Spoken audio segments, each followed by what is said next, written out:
அஹ், நீங்களே யோசிச்சு பாருங்க. ஆக்சுவலாக பார்த்தீங்கன்னாக்கா ஒரு 4 பேருக்கு 4000 ரூபாய் வாங்கியிருக்கிறாங்க. நான் சொல்கிறது பேர் மினிமம் ஒரு நாளைக்கு ஒரு 10 பேர்கிட்ட இந்த மாதிரி வாங்கி அவங்க சீக்கிரம் அவங்க தரிசனம் பார்க்கறதுக்கு விட்டாங்கன்னாக்கா அது ஒரு மாதத்துக்கு எவ்வளோ வருது பாருங்கள்.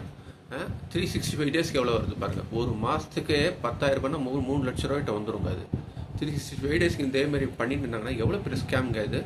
ரொம்ப அனாவசியமாக கடந்துட்டு போகிறதா இருக்குது எல்லாத்தையும் வாழ்க்கையில். ஒரு நம்ம கடவுள் நம்பிக்கை, கடவுளை சீக்கிரம் போய் கும்பிடணும்னு நினைக்கிறது அவர்கிட்ட கொடுக்குறாரு. ஆனால் அவர் கொடுக்குறதும் தப்பு தான். ஒரு அப்போ மற்ற மக்கள்லாம் என்ன பண்ணுற, ஜென்ரலாக போகிற மக்களுக்கெல்லாம் என்ன அது, அவங்கள நிற்க வச்சுட்டு அவங்கள ரொம்ப பொறுமையாக காக்க வச்சுட்டு என்னை பொறுத்த வரைக்கும் எல்லா பெரிய பெரிய கோயில் அந்த திருச்செந்தூரோ பழனியோ இல்லை இதில் மதுரை மீனாட்சி அம்மன் அந்த மாதிரி பெரிய பெரிய கோயிலுக்கு எல்லாத்துக்கும் ஒரு ஆவரேஜான ஒரு ரேட் வைக்கணுங்க. ஆன்லைனில் புக் பண்ணுற மாதிரி வச்சுக்கணும். எப்படி திருப்பதி வைக்கிறோமோ அது போல் ஈஸியாக நார்மலாக எல்லா மக்களுமே ஆன்லைனில் டைமிங்கோடு புக் பண்ணிக்கிற மாதிரி ஒரு நல்ல ஒரு ரீசனபிளான ரேட்டு 350 ரூபா 1000 ரூபா அந்த மாதிரி ஏதோ ஒன்று 500 ரூபாக்குள்ளே வச்சாக்கா அது டீசென்ட்ங்க. அந்த மாதிரி வச்சுட்டு எந்த ஒரு க்யூவில் நிற்காமல் அழகாக ஜனங்க ஈஸியாக பார்த்துட்டு கடவுளை பார்த்துட்டு தரிசனம் பண்ணிட்டு வர மாதிரி பண்ணுங்க. அந்த மாதிரி பண்ணலாங்க. அந்த மாதிரி ஆப்ஷன்லாம் இவர் கொண்டு வரலாம். இதுக்கு முன்னாடி ஆட்சியில் பண்ணாங்களே இல்லையோ இவர் கொண்டு வரலாம்.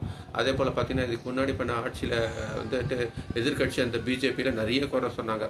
இந்த அறநிலையத்துறையில் நிறைய ஊழல் நடக்குது, அதெல்லாம் சரி பண்ணுனாங்க. அது சப்போஸ் அவங்க சொல்கிற மாதிரி சப்போஸ் ஊழல் இருந்தாக்கா அறநிலையத்துறையை சரி பண்ணி அறநிலையத்துறை வருவாயை அதுக்கான மொத்த வருவாயில் வர்றதில் இந்த கோயிலுங்களுக்கெல்லாம் புனரமைச்சு என்னென்ன ஃபெசிலிட்டி மக்களுக்கு வர டாய்லெட் ஃபெசிலிட்டி எல்லாமே பக்காவாக பண்ணி கொடுத்து, இப்போ திருப்பதியெல்லாம் போனாக்கா எங்கே போனால் நிறைய இடத்துல டாய்லெட்ஸ் இருக்குது, ஒரு தங்கறதுக்கான ஒரு ஹாலு லாக்கர் இருக்குது. அந்த மாதிரிலாம் நம்ம கோயிலுங்களை கொண்டு வந்தாக்கா எவ்வளோ பெரிய டூரிசம் ஆகும். டூரிசம்னாலும் கோயிலும் சேர்ந்தது தாங்க டூரிசம். நம்ம கோயிலுங்களுக்கு நம்பி வரவங்களுக்கு ஒரு ஃபெசிலிட்டி பண்ணி கொடுத்தாக்கா எவ்வளோ நல்லா இருக்குங்க. அது போல் பண்ணலாம். அதே போல் பார்த்தீங்கன்னாக்கா